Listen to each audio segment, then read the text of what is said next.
put it where you want it. Good evening, folks, and welcome to the February episode of Page Turner Podcast. How you doing, Rob?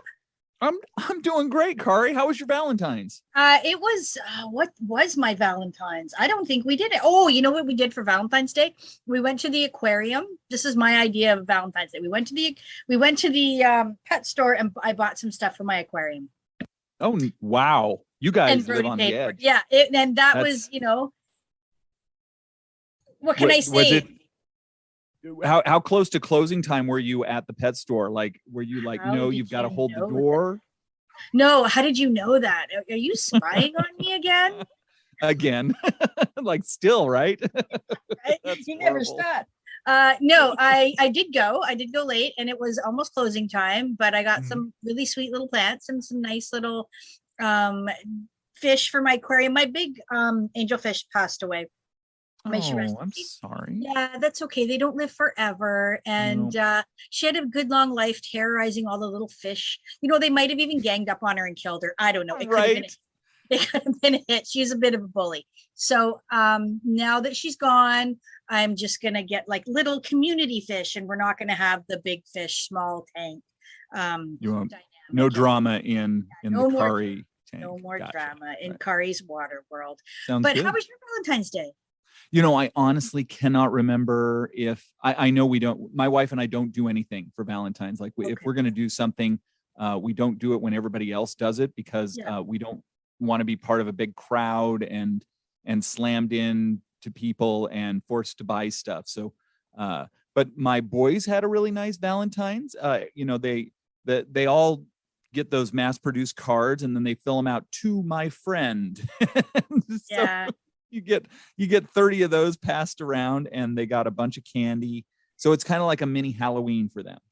Yeah, that's the great thing about Valentine's Day is that you can kind of see how popular you are. It's not like Halloween at all because you know, if you right, like everybody gives you candy. Right, everybody gives you candy on Halloween, but on Valentine's Day, it's only if you're like the romantic apple of their eye, which I never was. Believe it or not. I don't believe that at all. Well, and you know, Brody hates Valentine's Day. Like Brody hates anything where he feels like he's forced to do something by society. Like he's one of those, right? So he bought me flowers the week before. Sweet. So he still gets in on the deals, but he doesn't want to do it on the day of. Right. But that's not. Yeah. But moving right along, who do we have with us for our waiting patiently in the wings is my buddy, my Twitter buddy, Sean R Frazier. He is the author of the Forgotten Years fantasy saga, which includes The Call of Chaos, The Coming Storm, Descent into Madness, and Ascent into Light. When he's not writing, he's usually thinking about writing or feeling guilty about not writing, which, you know, you and I. When he's not busy with those awesome activities, he likes to read, play video games, 3D print cool things, run, play guitar, and has even taken the leap into acting. Sean Frazier. Hi. Hey, so that was Valentine's Day, huh? That probably explains some things that's going on here. I'm probably going to need to make a trip out later. Oh, Sean. I'm kidding. It was well in hand. Good for you. What did you do? What did you do, Sean? Did you write poetry? You do not want to see poetry from me. And my poetry is like roses are red, violets are blue. Sometimes I drink out of the toilet.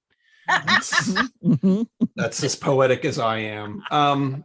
We don't actually, kind of like you, we don't do tons of Valentine's Day stuff. And if we do it when no one else is.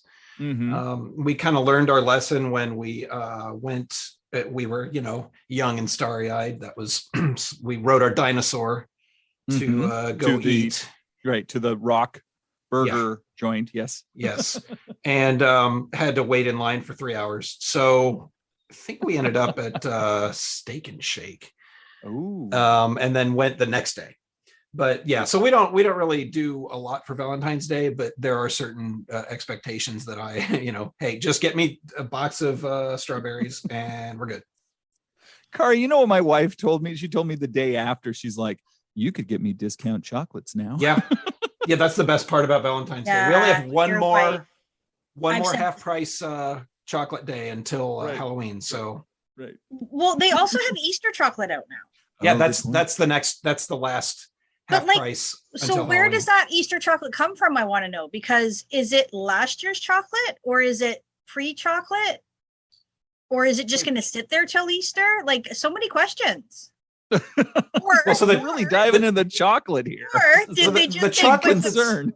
right? Did they just take Valentine's chocolate and repackage it into Well, Easter? So the chocolate that's out there now is for everybody to eat before Easter.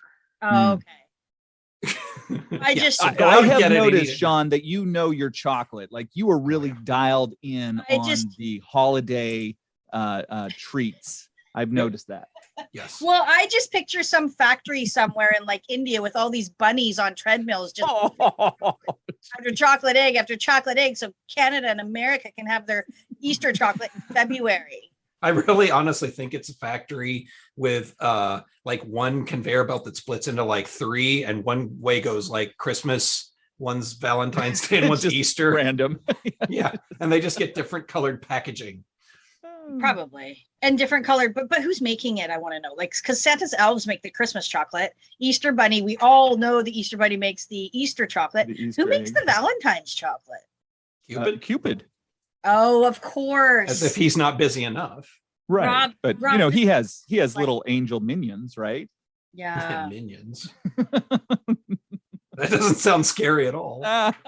Like it's all corporate chocolate, guys. I don't know. It all comes from the same factory. I think there's a story there. So speaking of stories, Sean, Yeah. tell us about your books. Now, you put out a series called The Forgotten Years. Yes. Is this your first series?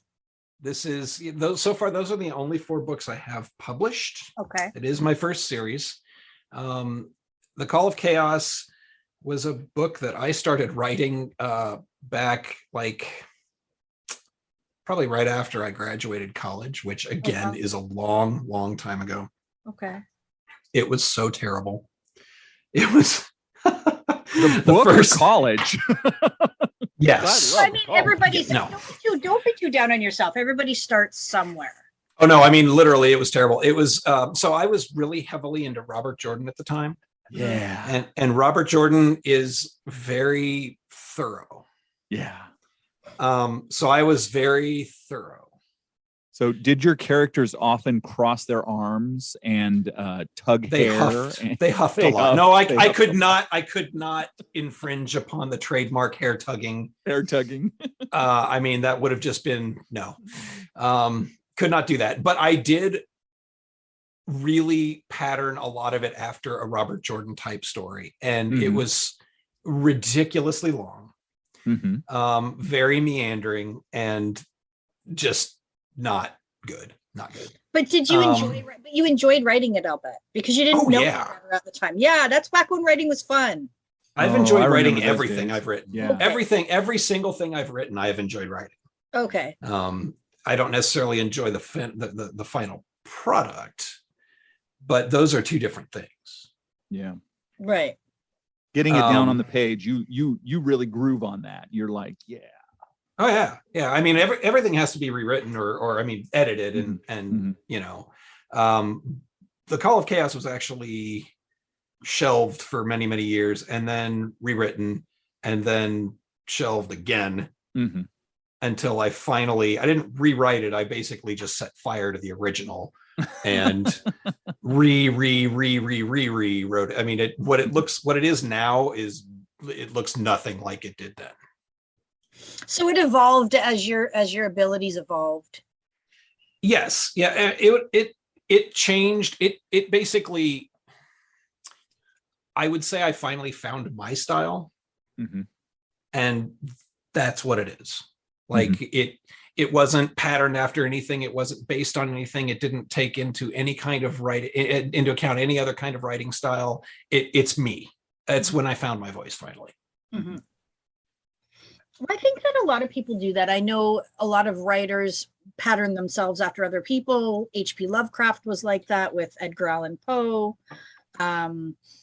Rob, give me some more examples because I can't think of any more of it. Oh, well, you know, you're absolutely right. We all do it because so you write what you know. And if you so like Sean and I are, all three of us are roughly of an age. And so that Robert Jordan story, that's roughly when I really started getting going on writing too. Like I'd written stuff kind of sort of patterned after Tolkien, but nobody can really pattern after Tolkien because you have to be, a professor of literature first. You have to make up a language right, and then pattern a story. And then you have to, and you have to remember what those words mean. Right, you have to make up a language. So and then we all pretend like we're right. Like I'm going to write about elves. Well, that's not what Tolkien was doing, but okay. So, but the elves just happen to be there. Right. Well, Terry Brooks, like you want an example. Terry Brooks wrote what he considered a Middle Earth story with the first Shannara book. The first time he wrote it, and it was not good. and the publisher asked him to. He's like, we think you've got something here, but this is not going to work the way it is because it was way too Tolkien, but not Tolkien. Like all the tropes of Tolkien and none of the good stuff. Like the Wish version of Tolkien. Yeah, it's a fan fiction. It was totally it's a fanfic. There you go. Yeah.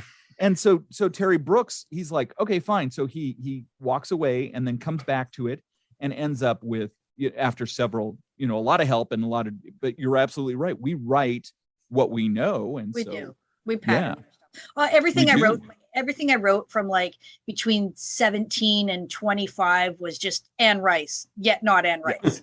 It's like everything I wrote from age 12 to 17 was Stephen King, but not Stephen King. It was I wrote a lot of Stephen King-esque. I'd read Skeleton Crew and I was huge into short stories. So I wrote a lot of short stories that had a mysterious bent or a horror element. That type of. I was like, this is awesome. Yeah, probably not awesome. No. Well, I wish none of that. I wish more that was truly awesome. Horror, because I love horror and I love horror is hard. Like, but it's I mean, horror. I always liken it to this. Like I've run Dungeons and Dragons games for at least half my life, and I enjoy it. It's like the ultimate storytelling. If you want to be a storyteller, you can run a Dungeons and Dragons game and have so much fun with it. But it's hard.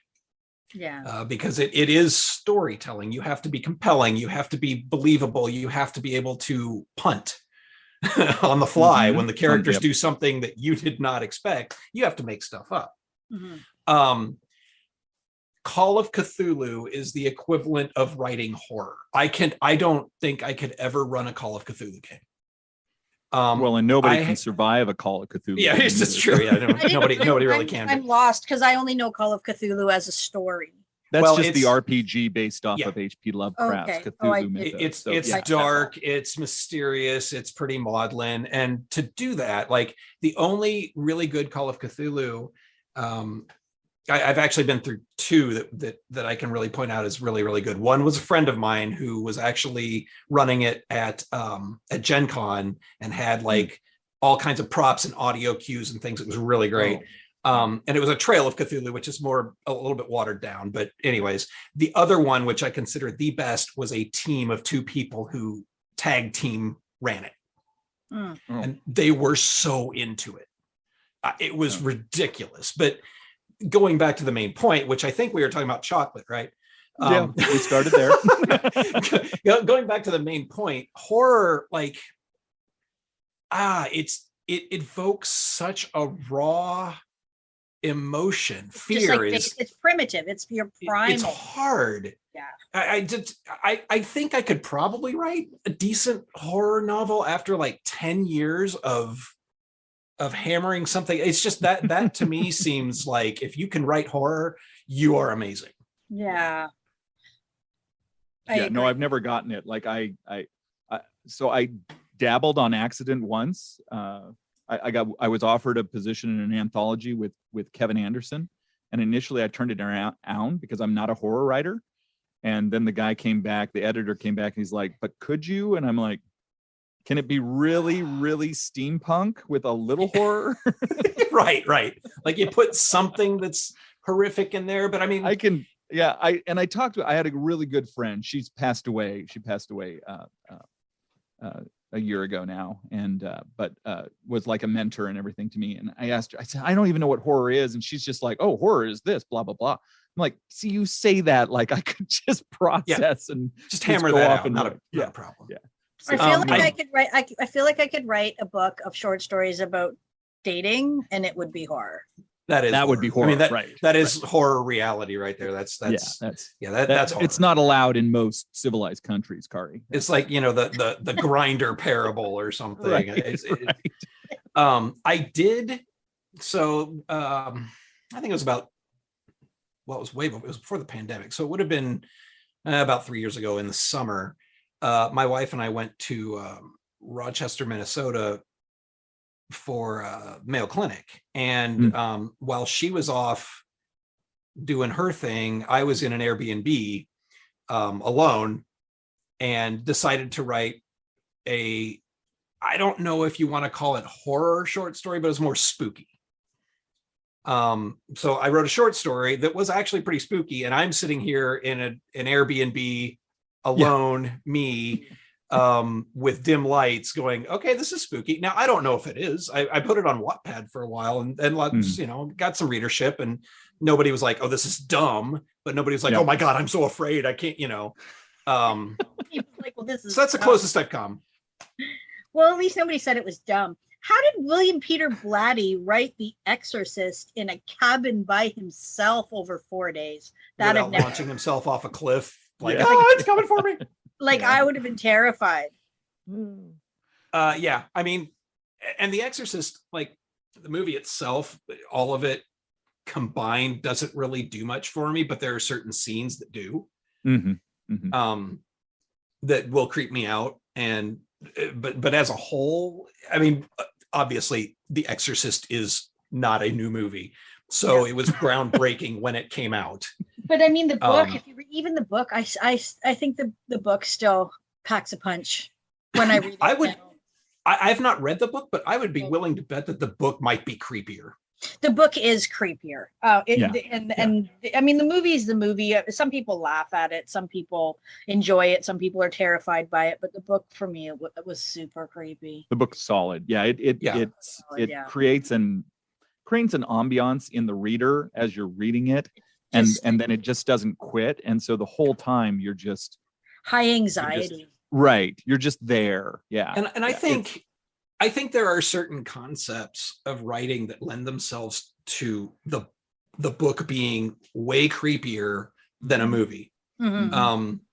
Like my favorite horror movie is the original Halloween. Okay. I scream that all the time when Halloween comes around. I love it. That movie is so perfect because it was such a low budget. Yeah. And they made possibly the creepiest movie, at least of the time, maybe not of all time, but it's definitely always in the top 10. But if you write a book about that, I mean, the reason why that movie is so creepy is the ambiance, the music, the fact that he's stalking someone. Yeah. Write a book about that though, and it's like, you can't write it from Michael Myers' point of view. That would just to be like kill, Chapter what am I going to do now? Chapter 2, kill. Breakfast, kill. I felt the need to kill. Nap, I mean, you can't write it from his point of view. You can write it from Laurie Strode's, and it would, you get some creep out of it, but I don't think you would get the same effect. No. That one, that's a story that's written for screen. Yeah. And it only works, well, not only, but it works so well on the screen that because of all the different points of view they can give you and the angles and everything that they're doing. And they wrap you into that. Yeah. If you take like The Shining, I would wager that the book is more disturbing. Did you read the book? Kubrick's doing something totally different, right? Like you have people who are like, Kubrick's not even really shooting The Shining. Correct. But then they made that TV movie, which Never watched that. I have not read the entirety. For some reason I had The Shining and I lost it. It's a great book. It's a great book. But it goes. I really think it's the type of story that you're trying to tell, and some are harder in books and some are harder in movies. Definitely, some don't translate to the page as well as they do on the screen. And Sean, what's a book that you wish you'd written? I'm not talking for money here. I actually just what's a book that you read, and at the end of it, you're like, God, I wish I had written this book. Let me pull it off the shelf real fast. Oh, awesome. You've got one. Awesome. He's got it right there. Got it right there. Yeah. Well, and this is going to be interesting because it's actually from a not necessarily a close friend, a friend of friends who we've kind of become friends. We did an author event together.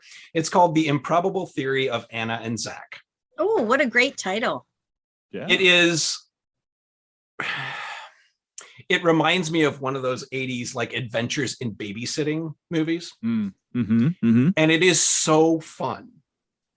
Like just everything about this book is fun.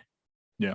And it things like everything starts out innocently and then goes completely off the rails. And then wraps up. It like I said, it is one of those 80s kids night out.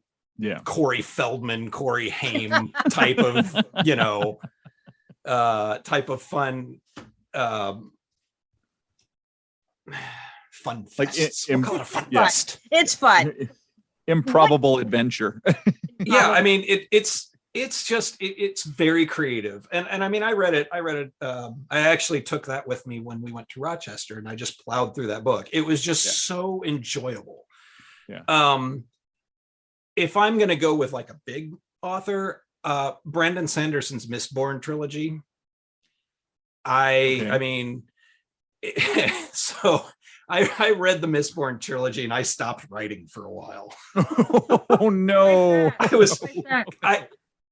had that, I got into that stage, that mindset that a lot of authors do where they read something and they go, I will never be that good. Right. And then they get all down on themselves and, they walk outside, look dejectedly at the ground and find a can to kick. Yeah.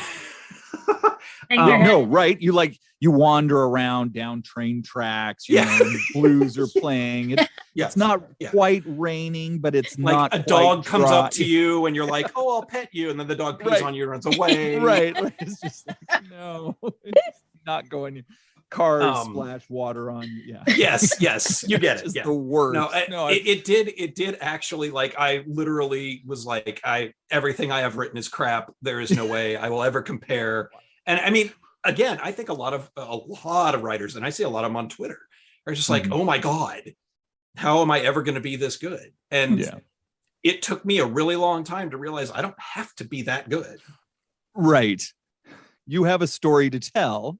And it's from your point of view, and that's a unique voice. And if 1,000 people read that story, that's satisfying. So, and if they like it, if nobody's going to be like, well, he's not as good as Sanderson, right? I mean, unless Sanderson reads it, it's like, hey, he's not as good as me. He's not as good as me. My job's safe. Myself. Whatever. Yeah. Do you think Sanderson reads like Patrick Rothfuss and he's like, I should quit. I should quit now? Oh, I guarantee, maybe not exactly like that, but I guarantee that there have to be authors out there that are really, really popular. Right. Write these amazing rock star novels and read something else, and they was like, I am an imposter. What? Why am I here? You guys, why do I even bother? Right. I mean, I can't.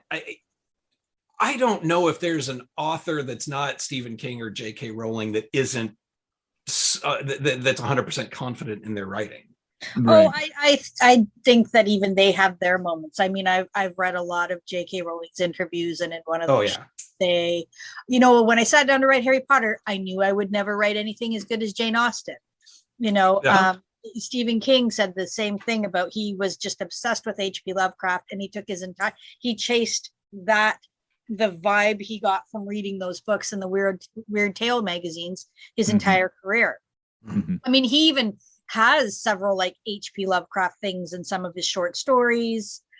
So I think that's really common. And I bet Homer was like, man, I am never going to be as good as the guy who the Roman guy who rips my work off. Ovid, yeah. Probably. Whoever wrote the Aeneid, I can't remember. Right. I think human nature is to have that sort of level of competition, and self-loathing is huge. Well, it's easier, right? You definitely set yourself up for not failure that way. Like if you preempt your failure, I'm horrible. I'm horrible. I'll never be this person. I mean, it's how I try. Like, it's how pretty much every writer on Twitter tries to sell their books, right? Hey, I wrote these books; they're awesome. You should read them, but only if you want to. Don't whatever. If you don't like it, I'll give you your money back. I'll deliver food to you for a month. Yeah. But I'll babysit your dog. I think that being a writer, you have to have some sort of level of narcissism in which you tell yourself that, yes, I am amazing. Yes, people are going to believe this. Yes, you pendulum swing, right? If you don't believe it, who else is going to? No, exactly. I assume we all pendulum swing. We all they're like, oh my God, I just wrote the greatest line ever. And then the next day you wake up before even looking at it and go, did I? Who really wrote this crap? Yeah. I mean, so I actually saw someone ask a question on Twitter that really got me thinking, and I still don't know if I know the answer, and I hope I do, but it said, if someone else wrote the book that you wrote, would you still love it? Right. Oh, that's a great question. That is profound. I mean, that's a real head twister. Like, would I? I mean, if I were reading The Forgotten Years for the first time, would I be as gung-ho about it as I am? Right. Like, I wish I had an amnesia ray for a week. Yeah. Maybe longer than that sometimes. But, just to see if, let's read these books by this guy. Oh, that's me. Oh, yeah. But isn't that why you wanted to write the books? Because you wrote something that you would want to read? Yeah. Oh, absolutely. Absolutely. But I think there's a difference between I made this and I am reading this. Like, well, that's that. So you and I just had this discussion.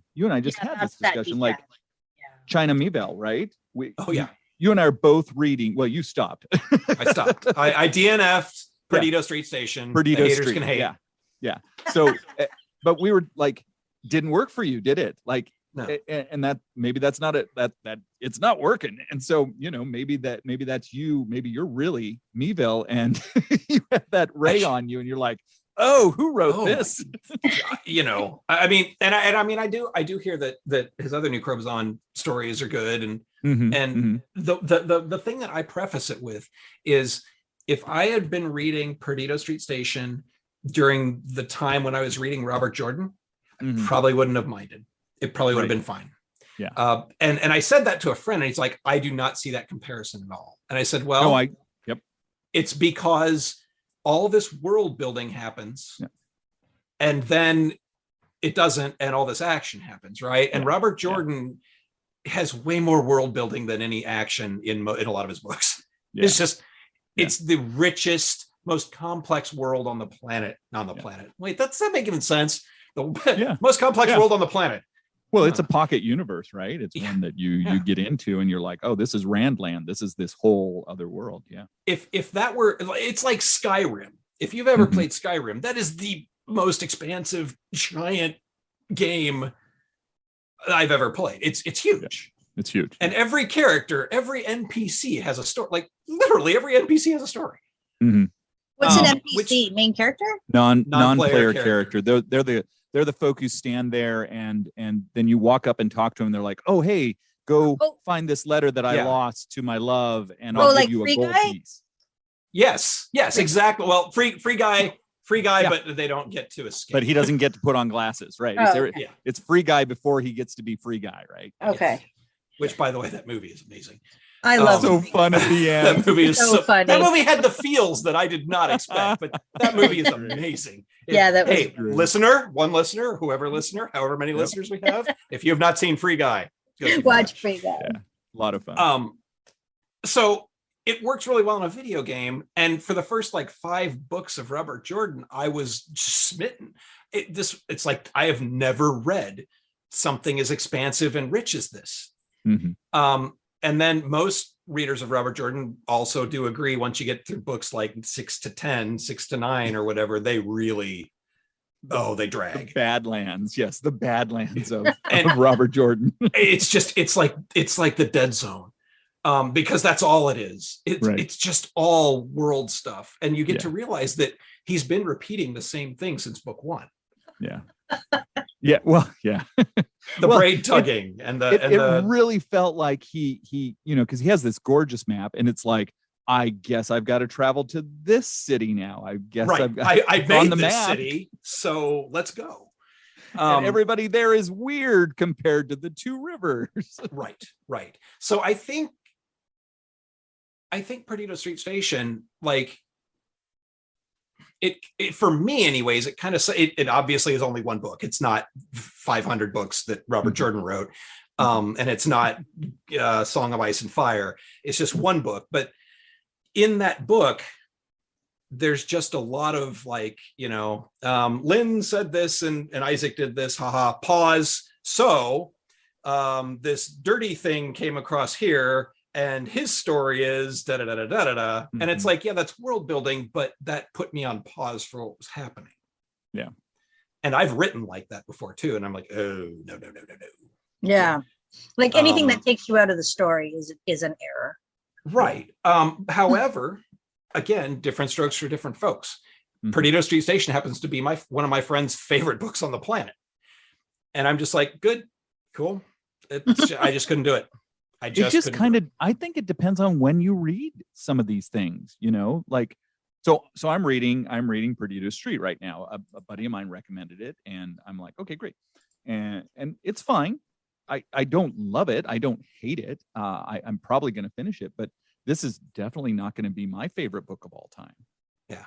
Well, and I will counter with, that like agents, literary agents and whatnot are like, grab me from the beginning, have action in the beginning, and I'm like, okay, that's good in some and not in others. Like, I don't know if you've ever read the Chronicles of Amber. Oh yeah. I was way into those before Robert Jordan, and those are fast. Those are fast reads. Well, but in the first, they are 250 in the pages. In the first book, he's smacking a nurse with a tray. Yeah, at the very beginning. At the first sentence. Yeah. So yeah, that definitely caught me, but I don't feel you need to do that in every book. That gets old. Yeah. Well, one of my favorite books is A Different Light by Elizabeth Lynn. And that's not how it starts. There's no action for the first half of the book. Yeah. I mean, the Call of Chaos starts, I think, the first 3 or 4 chapters. I mean, there's an almost bar fight, but no, there's no bar fight. So the first 3 or 4 chapters, I mean, they're definitely not fast, but they're also, my chapters are short. So I'm switching gears and moving around to a different character. So my chapters are, 6 pages maybe. But then stuff ramps up. So, and I've told people, I'm like, yeah, I feel the first book's it starts a little slow. And they're like, I didn't feel that. I'm like, okay, good. Perfect. Great. That's what I was going for. Yeah, that's exactly what I meant. It's not slow. I am a master. Bow down to me, but ignore the typo on page 251. Right. Oh my gosh. I remember releasing my first book and doing the marketing for it, and people came out of the woodwork to tell me all the typos. Yeah. They will. Oh no. It depends on the person. Like I've had coworkers. So I re-released the Call of Chaos after getting it professionally edited. That was a mistake. I just couldn't afford it at the time. Oh, yeah. But I sold so many books I could afford editing it. I can't say that with a straight face. There we go. We all believed you. Yeah. I'm a convincing snake oil salesman. I thought I was doing a pretty good job, and most people, like, I had coworkers, I had friends, are like, I didn't notice. I may have noticed like 1 or 2, and I'm like, yeah, there are probably more. Well, I had one person, and the review's still up. It was a 2-star. And they ripped it a new one. They tore into it, and they're like, there are typos and this, that, and the other. And I'm looking at it, and I mean, they read they wrote a litany. They wrote this novel about my novel. And a lot of it was deserved, some of it wasn't, but that's fine. Okay, whatever. Yeah. So then at the end of this review, they're like, I'm looking forward to the next one. Oh, 2 stars. I'm like, maybe what? You don't know how stars work. I don't. Yeah, I mean, a lot of the concerns were valid, and I went back and got it professionally edited and fixed like generally all of them. But I'm like, hated it. Well, I don't know if they hated it. Just had a lot of problems with it. Looking forward to the next one, and I'm like, what? And so they read awesome. they read The Coming Storm. I believe it got another 2 stars, maybe 3. Oh, nice. They really know how stars work. And then at the end, looking forward to the next one, and I'm like, this is weird. So I looked up. I just looked up the things that they've read and reviewed. Pretty much the same. Like they are really picky. Yeah, just hard. They're just really picky, and I guess I'm fine with that. I mean, I'm not going to get all 4 and 5-star reviews, and that's totally fine. We are all opinionated beings, as long as it does, and as long as your opinion isn't like this is crap, 1 star, you know. Yeah. But they took the time to read it and give you. That's impressive. And then they took the time to read the second one and give you a review. So I mean, I think they've read the 3rd one though. I think they might have tapped out. They were good.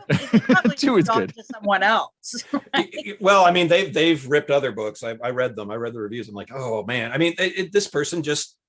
It's not you. Yeah. It's no. Yeah. I mean, and it's fine. It usually never is the author. It's just people. It's different. Again, different strokes for different folks. Yeah. But this is a really good place to talk about that professional editor, because I see this a lot. You know, I admin a writing group, and we get new writers in all the time, and maybe I'm just getting old, but they all seem the same. They just come in and they're like, I have no money, but I'm going to do my own cover art, and I don't need an editor because I'm going to be an indie. I'm going to be awesome, and I'm really good at editing. And you know, there's like a dozen, you know, long-term members who really enjoy the craft and get into it and like to help other authors. And it's always the same. It's like, no, pay for a solid editor to do your work. Pay for a cover artist to do your art. Like, yeah, we can go down a rabbit hole on this one. Oh yeah, it's a dirty, jagged, painful rabbit hole with a lot of corpses. The whole writing is. Yeah. Wait, were we talking about? Were we talking about chocolate still? I can't. Yeah, again. No, we've moved on. Now we're talking about carnivorous rabbit holes. Carnivorous rabbits. With sharp, holy hand grenade teeth. Yeah. So all right. So there are maybe 3 people I know on the planet that probably are qualified to self-edit with any kind of skill. I do not believe self-editing is for everyone. It's probably not for 99% of the people, because man, I combed through the Call of Chaos. I had betas, and there were still just errors everywhere. So that being said, I am not going to gatekeep. There are people who are like, if you don't get it professionally edited, your book is trash. I've seen that from a particular person. And I disagree with it. I think you have the right to do whatever you want. You need to expect the results. Yeah. That is very well put. Yeah. Betas are super helpful. But they're not perfect. Nope. They are not perfect. No matter how many betas you send it out to, you will get conflicting opinions. You will get different levels of skill. And you can't, you know, I always suggest every indie find betas. You just do it. That's like, for me, that is a given. I mean, I send snippets out and be like, is this even interesting? Would you read a book that started, you know? Just tell me honestly. But editing is expensive, and I don't disagree that it should. I mean, people should get paid. Nobody should work for free. But you have editors out there who, and I've seen this too, will say it is totally worth going broke to get your book edited. And no, it is no. Sorry, you will never make that back on your book. Never. Yeah. So what I do, this works really well for me, doesn't necessarily mean it works for everybody, but I send it out to betas. I look, one of them who is super helpful happens to edit. She always edits, and I tell her, you do not need to edit. She's like, nope, I enjoy it, I want to do it. So she tears it a new one. She tears every book a new one. And it comes back stronger. Then I have a proofreader, not an editor, a proofreader, which is way less expensive. Right. And the reason is, and I forget which is which, copy editing and line editing. She doesn't do one of those. Right. She will look at grammar and spelling and find plot holes, because she actually is reading it for enjoyment too. And she will come back and say, you know what, didn't understand this part, or this part doesn't work, or haha, this is great. But she's not, judging the story as a whole. She just happens to notice something that catches her eye, and we'll point it out. But she's looking at, you didn't put a space after your ellipses again, you're comma happy again. So way cheaper. A fraction of what it costs to hire an editor. Some editors will charge you $6,000-$7,000 for a project. There's no way I will ever pay that. Right. I can't. Yeah. But they will constantly, one or two of them are always out there like, you should pay as much as it takes to get your book edited. And everybody's like, no, you shouldn't go broke to get your book edited. Yeah. No, that's a really well put point. Like, I didn't mean to say that you can't put a book out there. That's right. There. Yeah. No. But your point is perfectly solid. That covers. Yeah. Covers are actually relatively inexpensive. I've hired cover artists for, I've tried to throw more money at them. Like, they're like, no, it's just $30. It's fine. I'm like, no, I'm paying you $7, because this is not, this is a good cover and you deserve more. But if you look at what they've done, and $100, $80 to $100 for a cover is usually, they'll crank that out in an hour and move on. Just for the love of God, the CGI people on covers. I can't. You're done. I can't. I mean, I've seen a couple that were very impressive, and I'm like, oh, that looks really good. It's still CGI. And then there are a whole bunch I've seen. It's like, oh my God, no. Yeah. But again, that's me. I'm not gatekeeping here. If you want to put CGI people on your covers, go for it. I've seen some, and I'm just like, I can't. I'm not an artist though. I suck. If I did not have a cover artist making my cover for me, it would have stick people and line like paper. Arrows pointing to things and labeling them, because I am not an artist. Imagine dragon here. Yeah, exactly. This is a dragon. This is a unicorn. This is the invisible dragon. Yeah. Yes. So I mean, really, my opinion on that is whatever you can manage. That's it. Yeah. But I mean, you still have a book. A good editor is worth their weight in gold, because they find things that it's so hard to remove yourself and to not be like just infatuated with your own work, and and have that critical eye that any good editor has. And you sort of feel like a piece of crap when you get your manuscript back and it's torn up. And there's so many notes in the margin that you're like, well, that's like a novel in itself. Yeah. And I didn't even know that was a word. What? Right. And but it's so helpful. And all I found that my editor did was made me a better writer. Yes, absolutely. Absolutely. I mean, if I had the money, I would hire a super fabulous banging editor. I don't. So the proofreader works for me. There are people who do have the money for that. Yeah. Go for it. If you don't have the money for that, people, it's finding those people, and some of those people don't realize how valuable they become. Like, mine's I've not run on into Twitter. People. Yeah, you're just like, oh my gosh, you. There's something divine about what you do when you touch my book. Yeah. And I could pay. You're probably worth thousands and thousands of dollars, and they're like, it's $120. Yeah. Really? I can't give you more. I think I paid like $1,200, $1,300. That's more in that range for that kind of thing. I have paid. I'm not gonna say, but it is far less for proofreading. But again, just proofreading. Yeah. I'm sure my books still have errors in them. I can honestly say, like, my editor, the first editor I ever had, the only one I've ever used, saved my book, and taught me so much more about writing than going to, like, I've taken some university courses. I've taken just some, courses just put on by independent writers. And she taught me more than all of them put together about consistency and mood and atmosphere and dialogue and pacing and tension and the push and pull of hope and despair. So, I mean, for anybody who is even considering finding an editor, I highly recommend it.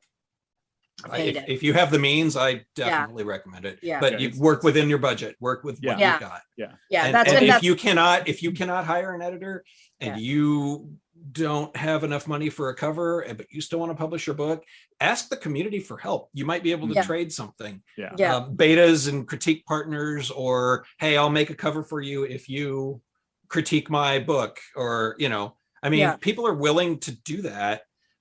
There's always something you can do to further it along. But again, if you want to publish a book, you publish that book.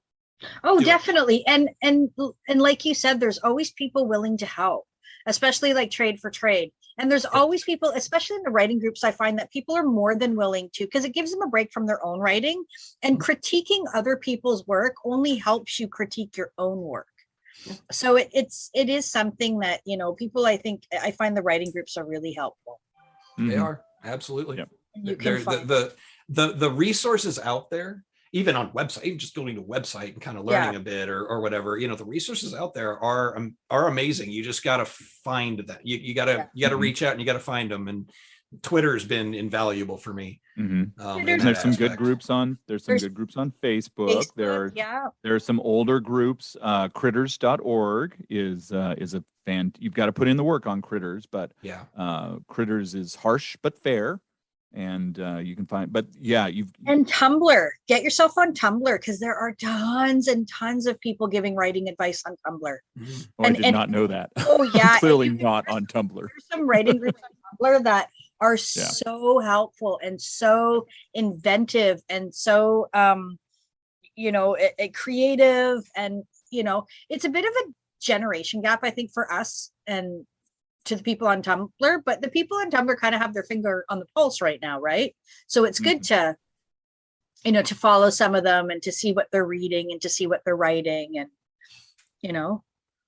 And with that, a good dose of skepticism to make sure you're not falling prey to every writer should, every writer shouldn't, but there's lots of ideas, there's lots of, you have to comb through it and make your own decisions. But I've always said the only universal writing advice I can give is don't take universal writing advice. Yeah, like the wider you cast your net, the more ideas and the more advice and the more help comes to you. Yep. Yeah. If you get out there, it'll come back. Now, what are you working on now, Sean? I am querying my book called Magebreaker, and that's not going well, so I might actually self-pub that. I am getting ready to query the book I just finished, which is called The Last Available, which is a funny story, so I'm hoping that humor sells. And I've started work on another project that is going to be hopefully darker. Now, when you say your mage book is not going well, tell us, what do you mean when you say that? I've been querying for a year, and agents don't seem to know what to do with it, so I haven't gotten any manuscript acceptances or anything. And you've been doing it for a year? Yeah, I've been querying for a year. And I mean, there are people who are like, I queried for 5 years and finally got one. That is awesome. I don't have that kind of patience. I was not blessed with that kind of patience, and I want my book baby out there, and I want people to be able to read it. So I'm guessing my next project will probably be to start self-pubbing that if the next couple months don't produce anything. But I still think it's incredible. Cool. That's books. Yeah. I still think it's incredible that you've got 3 books that you're querying right now. You've got one that you're querying, one that you're about to query, and then you have another one you said that is I'm on chapter 3 of it, so it's an idea. So you're a busy guy. How many books would you say that you've written altogether? Like, well, I mean, I've published the 4 Forgotten Years, and then the rest I just sat on because I was querying Magebreaker. So the last available has been a side project. I've been writing on that book for probably 4 or 5 years. Okay. And by that, I mean, hey, I'm going to write a little bit on this. And then I set it aside for a year while I write another Forgotten Years book. And when that's done, and I'm getting into publishing, but I still want to write something, I go back to the last available, and then, another book wants to be written. Okay. So it actually, I started writing the last available, I think, after The Coming Storm, and I just finished it like a month or 2 ago. Wow. So tell us a bit about your writing process. So my writing process is ridiculously picky. I generally do not write at home. There are too many I do everything else at home. I work from home now, I'm home at home. If I'm writing at home, all I see is distractions. Oh, I need to vacuum. Oh, I should do dishes. Oh, look, something shiny. Oh, the TV is on. Oh, and no matter how much I try to block those out, they don't go away. So I go to Starbucks, which is just the closest coffee shop. If there was another coffee shop close, I'd go there. But Starbucks is what we've got, and they're friendly and they know me. And, I've written pretty much all my books there. And I basically, it's usually once a week. I would like to be able to write more, but I have tried it, and I sit down and I'm just like, this is wrong. There's something about this. This is wrong. And I don't get a whole lot done. Do you feel like you're writing throughout the week, and then you come to that moment and you've got to get it all out? Yeah, kind of. I think it's a recharge. Yeah. I think it's kind of a recharge thing. Right. If I cram too many words out on paper, it doesn't work. It's either they get congested and they don't come out, or they come out and make 0 sense. And yeah, a lot of people say, well, but you got the words on paper. And I'm like, yeah, but they don't make sense. This is not stuff. Most of this is not stuff I could use. So are you a first draft or bust kind of guy, or do you edit as you go? Mostly I write the first draft. So what I do usually is I'll write the first draft, and then I comb over it again once it's done, and I do all the editing and whatnot. Occasionally, if it's been a little while, or if I'm not quite sure, or if I just want to reread what I wrote, I'll go back and okay, let's see what I wrote last time. And then I'll do a little editing while I do that. Oh, let's tighten that up. Let's do this. Okay, now let's write some more. Yeah, but it's usually, I'm going to hammer this book out, and then I'm going to go back. And how long would you say it usually takes you to write your first draft? I'm guessing 9 months, maybe a year, if I have the time. For a while, my daughters were both in dance, and neither could drive, and so I was driving them back and forth, and Starbucks is close to the dance studio as well.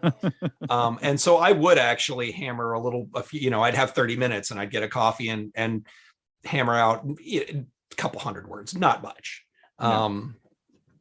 But I find I have a 4-day weekend, and I was thinking I'm going to write Saturday morning, which I did, and then I'm going to write Sunday morning, which I did not, because I was like, I'm not feeling it.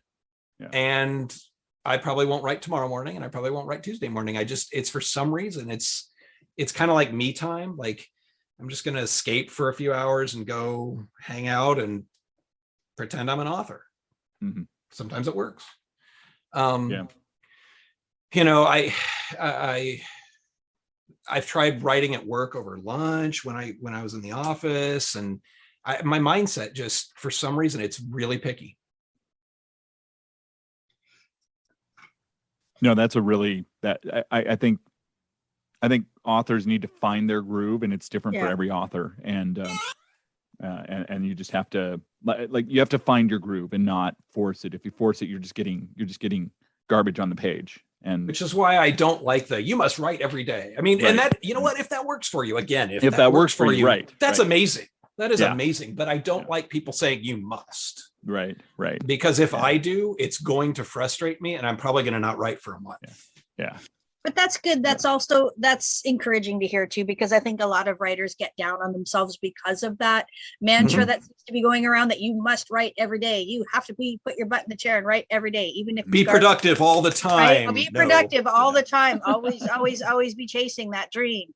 And I think it's nice for people to hear that, you know what, this is what I do when I do it, which is why we have this show, so that we can get different perspectives on the writing process. And I'm not going to write if I'm not enjoying it at all, ever. No. So like, hey, let's do sprints. To sound like what's his face? I can never remember his name. I don't know. From Curb Your Enthusiasm. I don't watch Curb Your Enthusiasm. But on that note, Sean, it's lovely to have you on the show. Thank you for having me. Thanks for coming on. I've really enjoyed. I think that your next book that is coming out is going to be humorous. Did you say? And I think that Magebreaker's first. Magebreaker is going to be first, and then the last available whenever if it gets picked up, great. If not, it'll be a while, but it'll come out. And Sean, where do people find you online? Oh, you can't not find me online. I normally hang out on Twitter. I'm at the Clefton Twain on Twitter. I check Facebook occasionally. Don't worry about that. I do have an author page, Sean R Frazier, if you want to go there. I have SeanRFrazier.com. I am on TikTok under Sean R Frazier. I am on Instagram under Sean R Frazier. I'm even on IMDb now. Wow. Neat. Yeah. Nice. Got a couple credits on IMDb. I've got a short film coming out. You've got a short film coming out. Tell us quickly about that. Well, I'm not the main character, but I'm a hapless hitman named Phil. Ooh. I am comic relief, so awesome. It should be funny. Well, I have no doubt that your next book, Magebreaker, or your comedy one, is going to be a success. It's been lovely to have you on the show. Thank you very Rob, much. Thank you for coming in. Rob, always a good time. Always great to be here, Kari. And I'd like to thank our sponsors, as usual, Goodwin's Greenhouse and Supply Service, Grow with Goodwin's. Until then, keep reading and keep writing. Thanks, everyone. Thank you.